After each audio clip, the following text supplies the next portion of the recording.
He's one of the best defensive players in the NFL. But when the season wraps up, Minnesota Vikings defensive end Jared Allen does not stop working. He's busy building custom homes for wounded warriors with the foundation he started as a way to thank our nation's heroes. And one of those heroes he just thanked with a new home is Staff Sergeant Kenneth Champlin. And both men join us now. Gentlemen, great to have you here this morning. Thanks for having us. Thank you. All right, Jared, I'm going to start with you. Tell us a little bit about the Home for Wounded Warriors charity that you have. Yeah, I started back in 2009. I come from a long line of military veterans in my family. My grandfather served 23 years in the Marine Corps. My little brother's currently serving in the Marine Corps. Uncles, older brother, all are vets. And so I came on back from a USO tour in 2009, and I just knew that I wasn't physically serving my country myself, that I needed to do something to give back. And one kind of thing I was focusing on is when I come home is how do I define my American dream, or how does my American dream start? And for me, it's a functional home for me and my family. And so a buddy of mine and a fellow vet who helped us found this foundation, we kind of started racking our brains and came up with the idea to build or remodel homes and make them handicap accessible, specifically for the injuries of that specific vet at the time. And so since 2009, we've been going, and wow.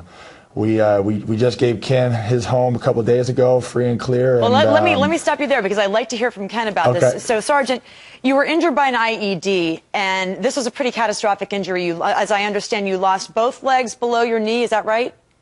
Yes, ma'am. Which made it very difficult for you to get around everywhere, but particularly your apartment, I was reading. Tell us a little bit about that.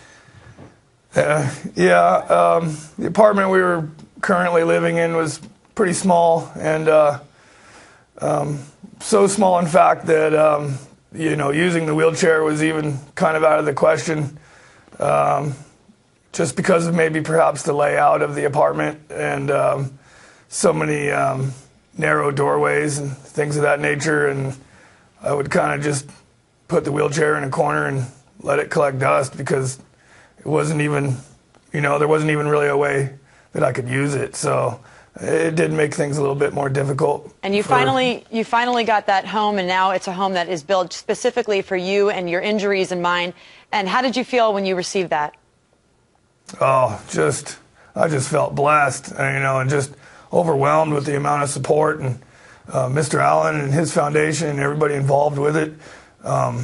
Not only is the house great, but the people behind it that made it happen. It just, it was a wonderful feeling. It's definitely a stress off my shoulders. I can imagine. And Jared, very quickly, what's it like were you there when you handed over the keys to him? Oh, absolutely. I was there. I'm the one that called Ken to let him know that we chose him. I was there when we actually purchased the house, and then before we remodeled it, I took him through, and I actually played a little, he was trying to sell me on it, and we'd already bought it. And so when I told him, we played a little trick on him, let him know we already bought the house for him. Jared. And then I was there to hand the keys over to him with, like I said, with everybody that's been behind us, with our great sponsors and everything. And it's just the most humbling experience when you get to say thank you in such a way that we kind of take for granted in our everyday lives.